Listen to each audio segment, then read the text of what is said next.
ये बात उस समय की है जब मैं अपने गांव जा रहा था। मेरे गांव पहाड़ों के बीच में बसा है, घनी आबादी से अलग थलग। मेरे गांव में एक कच्ची सड़क है जिस पर केवल एक बस चलती है जो गांव से बाहर तक ले जाती है और लाती है। मैं अपनी नानी के घर गया हुआ था और वहीं से ही लौटकर आ रहा था। रात का समय था। बस ने मुझे गांव के बाहर उतारा था क्योंकि सड़क गांव से बाहर की ओर थी और मेरा घर गांव के काफी अंदर था। पर इससे मुझे कोई फर्क नहीं पड़ता क्योंकि पहले भी मैं बहुत सी बार सफर कर चुका हूं। पर इस बार मैं काफी देर रात गांव में पहुंचा था। मैंने अपना सामान उतारा और उसे उठाकर अपने घर की तरफ बढ़ा। उस समय रात के लगभग 12:30 बजे थे और जैसा कि आप जानते हो, गांव में लोग जल्दी ही सो जाया करते हैं, तो वैसा ही था। पूरा गांव सुनसान पड़ा था। ऐसा लग रहा था मानो जैसे गांव नहीं कोई जंगल में आ गया हो। मुझे अब थोड़ा डर लगने लगा। मैं बस भगवान से प्रार्थना कर रहा था कि जल्दी से घर पहुंच जाऊं। पर मेरा घर थोड़ा दूर था।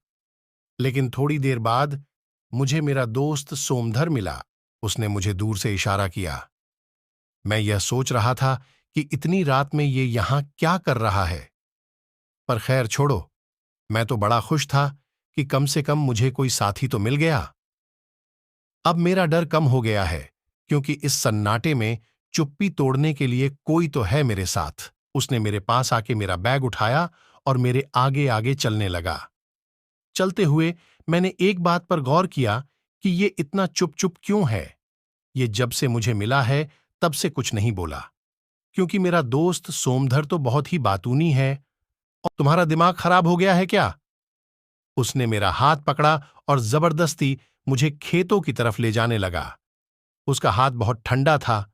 मुझे समझते हुए देर न हुई कि यह मेरा दोस्त नहीं है। वो मुझे पास ही के एक कुएं तक घसीटते हुए ले जा रहा था।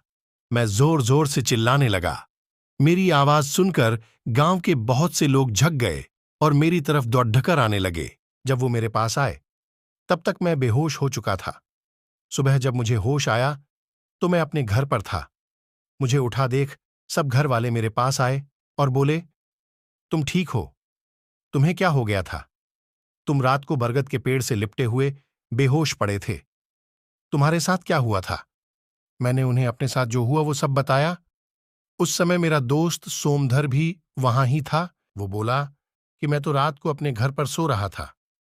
तो वो कौन था जो मेरा साथ कल रात को था? मैं ऐसा सोचा और सबकी तरफ देखने लगा।